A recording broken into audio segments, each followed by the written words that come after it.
Hi, I'm Tasha Hoyt with Sassy Style, and today I want to show you how a rug can really impact your space. Now I know some of you are thinking, I already have carpet, I don't need a rug. Well, that is a myth, you do need a rug. A rug will warm up your space and help show what the purpose of the space is. Like a rug under your dining room table or a rug in your living room, it kind of divides the space up. So a couple tips about rugs. When you go to buy a rug, please, please, please, please don't buy a cheap rug. I love Target, but their rugs are just not awesome. So go and spend some more money at HomeGoods or Tuesday Morning or World Market has some beautiful rugs. You just want to get a better rug and spend a little bit more money because it really is an investment, and I promise you'll be happy later on that you did it.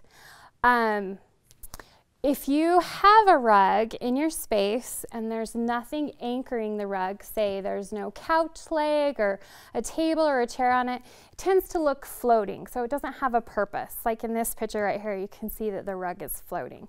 You don't want to do that. You want to be able to anchor the rug with a piece of furniture, say a coffee table or a chair leg or something, so it makes it look like there's a purpose for having a rug. Now, rugs are an awesome way to bring pattern and color into your room, also texture. So if you're afraid of trying a color like a bright orange or a yellow, or maybe you just really want to try red but you're scared of it in a big dose, pick up a rug that has that in the color or the pattern, and then you can see if that's something that you want to bring more into. So that can bring in the color and texture element to a space. Now, if you want to try your own DIY rugs, I have a couple tips and ideas for you. First, I want to show you this side of the rug. I picked up this rug at Target, and this was just in their kitchen section, and this was great. It was under $10. And I went ahead and used my stencil with a green paint and just stenciled in the center. And you can see how that makes a really big impact, and it took me less than 5 minutes, and it was super easy to do. So I'm going to show you how to stencil, and then how you can bring this into your space as well. So you're going to start with a stencil, and I love cutting edge stencils. They have tons of patterns to choose from, and they really hold up really well. And so the first thing you're going to do is you're going to spray your stencil with spray adhesive. I like the Elmer's because it doesn't leave a big sticky residue. Go ahead and push this down onto your surface. And if you happen to have a stencil that has a lot of intricate detail, like little cuts in it, make sure that you get it down really tight because you don't want the paint to bleed under any of it. I'm going ahead and using acrylic paint. You could use wall paint or anything if you want to have an exact color.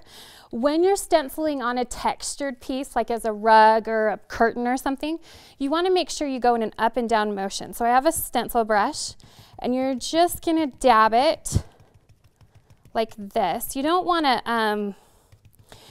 rub it or roll it because then it tends to bleed underneath the stencil because it's a fabric.